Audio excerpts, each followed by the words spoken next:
అంటే అందులో ఉన్నటువంటి నేతలు కానీ 2014 విషయానికి వచ్చేస్తే మనం ఇదే విషయానికి సంబంధించి ఉమ్మడిగా అంటే ఉమ్మడిగా కలిసి ముందుకెళ్లారు. ప్రజలు వాళ్ళని అంగీకరించారు, ఆశీర్వదించారు, గెలిచిన తర్వాత కొన్ని పరిస్థితులు మారిపోయాయి.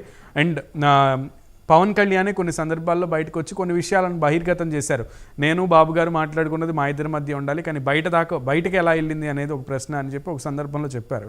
సో ఇటువంటి విషయాలని మళ్ళీ పునరావృతం అవుతాయి అనేదే కదా ఇప్పుడు. అంటే ఇవన్నీ జరుగుతున్నాయి చూస్తుంటే మళ్ళీ టీడీపీ పార్టీ అలాగే లేదంటే మళ్ళీ టీడీపీ పార్టీలో ఉన్నట్టు కొంతమంది నాయకులు ఈ విధమైనటువంటి ప్రచారానికి మళ్ళీ తెరలేపారా అనేది ఒక ప్రశ్న వస్తుంది. ఏమంటారు పుల్లారావు గారు? ఖచ్చితంగా ఏమంటాను, కింది స్థాయి మీ దగ్గరికి వస్తాను పుల్లారావు గారు. కృష్ణాంజనేయులు గారు చెప్పండి. నేను చెప్పాను కదా, మీరు ఆలస్యంగా వచ్చారు, మీకు టైం తక్కువ ఇవ్వమని చెప్పాం.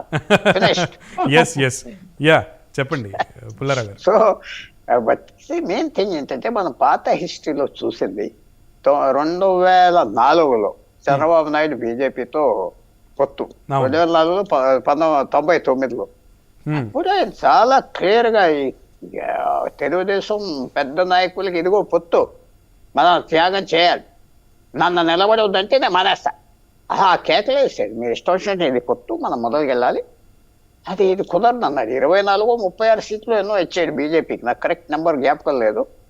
చాలా అల్లరి అయిపోతే నాన్ సెన్స్, ఏం సాగదు పొత్తు. అలా ఫర్మ్గా ఉంటాడు. ఆయనకి గోల్ ఏమిటంటే తప్పకుండా జగన్మోహన్ రెడ్డి గారిని డిఫీట్ చేయాలి. అది ఉన్నప్పుడు పవన్ కళ్యాణ్ గారితో పెట్టుకోడు. అలాగా ఆయన తత్వం చూసి నేను చెప్తున్నా, పవన్ కళ్యాణ్ గారు మైండ్ యాటిట్యూడ్ ఏంటి, ఆయన ఉన్న మైండ్ గేమ్స్ ప్లే చేయగలరా, అర్థం చేసుకుంటాడు, ఆయన టార్గెట్ ఏంటి అది మనకి తెలియాలి. చంద్రబాబు నాయుడు క్లియర్ గా జగన్మోహన్ రెడ్డిని ఓడిస్తాను కృష్ణాంజలి గారు. అది రెండోది ఏంటంటే ఆయన పొత్తుకి వెళ్ళేటప్పుడు చాలా కేర్ఫుల్ గా ఉంటాడు. ఇప్పుడు బీజేపీని కూడా వదులుకోడు, బీజేపీ వదిలిద్దాం అనుకుంటుంది, ఎందుకంటే వాళ్ళకి 270 వచ్చే పరిస్థితి కనపడుతుంది. ఇప్పుడు ఇక్కడంతా మళ్ళీ ఇదంతా దేనికి ఎలక్షన్ తర్వాత. కానీ అమిత్ షా గారు కూడా ఒక స్టేట్మెంట్ చేశారు మొన్న, మేము ఎవరిని కూడా వదులుకోవాలనుకోము, వాళ్ళంతటి వాళ్ళు పరిస్థితుల రీత్యా వెళ్ళిపోయారు, మళ్ళీ ఇప్పుడు వస్తానంటే స్వాగతం పలుతానని మొన్న ఒక స్టేట్మెంట్ ఇస్తే అది బాగా వైరల్ అయింది. అంటే 10 రోజుల క్రితం, 10 రోజులు 10-15 రోజుల తర్వాత ఎన్నో డెవలప్మెంట్స్ అయిపోయినాయి కదా. 10-15 రోజులు కాదండి, it's been 4 to 5 days I think so. 5 days okay. మహారాష్ట్రలో మారిపోయింది పొజిషన్, బలంగా ఉన్నారు. తర్వాత జగన్మోహన్ రెడ్డి గారు కలిసారు. నేను అనుకుంటున్నా అది పొలిటికల్ గా కరెక్ట్. కలిసి మీ పొత్తు ఉందండి, నేను ఉన్నాను కదా ఏంటి అని ఉంటాడు. పొత్తు పెట్టుకుంటే బీజేపీ ఆ 3 ఎంపీ సీట్లు ఎవరు ముగ్గురికి ఇస్తారో ఇక్కడే మనం చెప్పేయచ్చు. ఆ 3 ఎవరు అని మనకే తెలుసు. ఒక ట్రైబల్ కాదు, ఒక ఎస్సీ కాదు, ఒక బీసీ కాదు, ఎవరో మనకు తెలుసు. ఆ 3 తయారు చేసుకుని ఒక 10 మంది ఎమ్మెల్యేలు బాగా 2019లో ఎవరు పోటీ చేయనన్నారు, పారిపోయారు, మర్చిపోయారేమో పొత్తు లేదని, ఒక్కడ పోటీ చేయలేరు, పారిపోయారు. సో వాళ్ళు ఇప్పుడు వస్తారు, వాళ్ళ కోసం పొత్త. వాళ్ళ తర్వాత బీజేపీ పెరగదు కదా. బీజేపీ పెరగాలంటే ఇక్కడ వచ్చే లాభం ఏం లేదు. నేను అనుకుంటున్నా వాళ్ళు 1% సంవత్సరానికి పెరుగుతా వస్తారు. అధికారంలో రాకపోయినా ఒక 25% ఓట్లు ఆంధ్రాలో తెచ్చుకోవాలంటే 15 సంవత్సరాలు పోటీ చేయాలి, 3 ఎలక్షన్ పోటీ చేయాలి, కేరళలో చేసినట్టుగా. సో పొత్తు బీజేపీది ఇంకా మనం చెప్పలేం. కానీ వీళ్ళిద్దరి మధ్యన ఏమి తేడాలు లేవు, పర్ఫెక్ట్ గా చేసుకో. అంటే మీకు అది ఇష్టమా అని మీరు అడిగితే నా ఇష్టం నాకు మైండ్ లో ఉంటుంది, నా మైండ్ లో ఉంటుంది. అది కానీ ఒక ప్రాబ్లం నాయకత్వం క్రియేట్ చేస్తున్నారు. ఎందుకంటే ఎవరో 60 పేర్ల లిస్ట్ ఎవరో తయారు చేసి పంపించారట, ఒక పెద్ద మనిషి పంపించి ఏ రిలీజ్ చేస్తే బాగుంటుంది, వాళ్ళకి ఆశ వచ్చింది, ఇంకోళ్ళకి వస్తుంది. ఇంకా ఇది కొంచెం ట్రాన్స్పేరెన్సీ ఉంటే ఈ జనసేన నాయకులు వాళ్ళు కొద్దిగా డిసప్పాయింట్మెంట్ ఉండదు.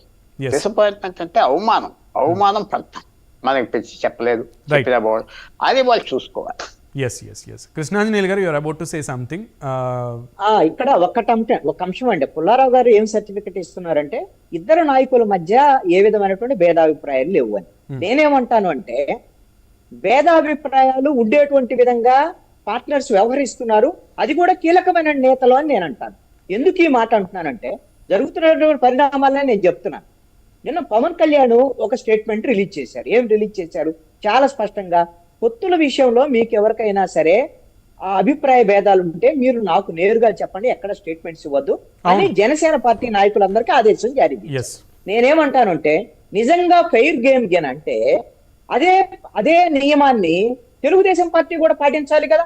అంతర్గతంగా చంద్రబాబు నాయుడు చెప్పుకుంటారేమోలేండి. గారు, నారా లోకేష్ గాని ఆ స్టేట్మెంట్ ఇచ్చారా, ఇస్తారా? నేను ఎందుకు ఈ మాట అడుగుతున్నా అంటే ఆల్రెడీ విభేదాలు మొదలైనవి. ఎక్కడ నాయకత్వం స్థాయిలో మొదలైనవి, కింది స్థాయిలో సోషల్ మీడియాలో వచ్చే చర్చలు అనేకమైనవి వస్తాయండి. అవి కాకుండా నాయకత్వ స్థాయిలో ఉన్న చర్చలు ఇబ్బందులు వచ్చిన పొడిచే ముందే విడిపోద్దని అంటారు మీరు. చాలా కేర్ఫుల్ గా వ్యవహరించాలండి. Right. తెలుగుదేశం పార్టీ ఈ రోజున తన మిత్రుడైనటువంటి జనసేన విషయంలో నిర్లక్ష్యంగా వ్యవహరిస్తుంది. కొన్ని సందర్భాల్లో జన సైనికులు అవమానాలు గురేటువంటి విధంగా వ్యవహరిస్తుంది. అది పొత్తు ధర్మానికి విరుద్ధం, పొత్తు Okay. చిన్న కావటానికి కూడా కొన్ని సందర్భాల్లో దారి తీసేటువంటి అవకాశాలు కూడా ఉండొచ్చు రైట్ అనేటువంటి